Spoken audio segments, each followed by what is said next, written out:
एका जंगलामध्ये 3 माकडे एका झाडावर राहत होती. त्यांची नावे जिप्पी, टिप्पी आणि सिप्पी. ती फार खोडकर होती. ती रोज काही ना काहीतरी खोड्या करायची. उतार प्राण्यांची टिंगल करायची, त्यांची चेष्टा करायची. एके दिवशी एक माणूस त्या जंगलातून चालला होता. त्याच्याकडे एक मोठी पिशवी होती. दमल्यामुळे तो एका झाडाखाली आरामासाठी थांबला.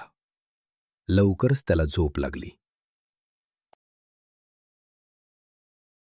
झिप्पी, टिप्पी आणि पिप्पी हे तिघेजण त्याच झाडावर बसले होते. त्यांनी विचार केला, आपण या माणसाची थोडी गंमत करूया. झिप्पी म्हणाला, चला आपण त्या झोपलेल्या माणसाच्या अंगावर आंबा मारूया.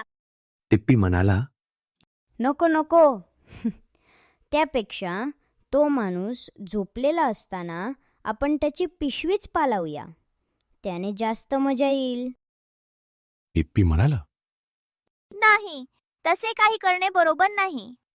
टिप्पीने पिप्पीचं काही ऐकले नाही. तो झाडावरून खाली उतरला. त्या माणसाची पिशवी काढून न्यायचा प्रयत्न करू लागला.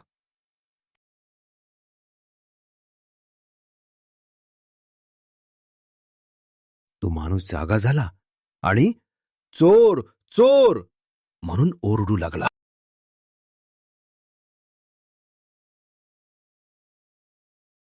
इतर प्राणी तिथे धावत आले. त्यांनी तिन्ही खोडकर माकडांना पकडले आणि माकडांच्या राजाकडे नेले. तो माणूसही त्यांच्याबरोबर गेला. तो माणूस माकडांच्या राजाला म्हणाला, ही 3 माकडे माझी पिशवी पळवण्याचा प्रयत्न करीत होती. ती चोर आहेत. तुम्ही त्यांना शिक्षा द्या.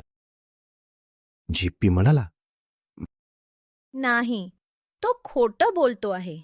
आम्ही तर नुसते झाडावर बसलो होतो.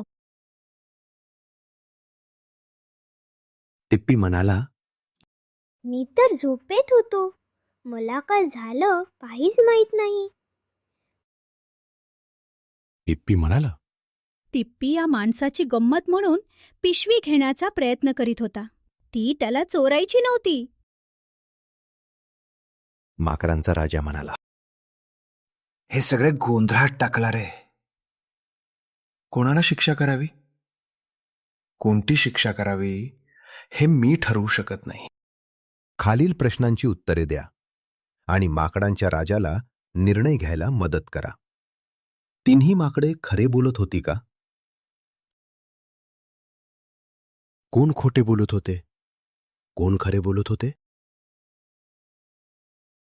माकडांना शिक्षा द्यायला हवी होती का?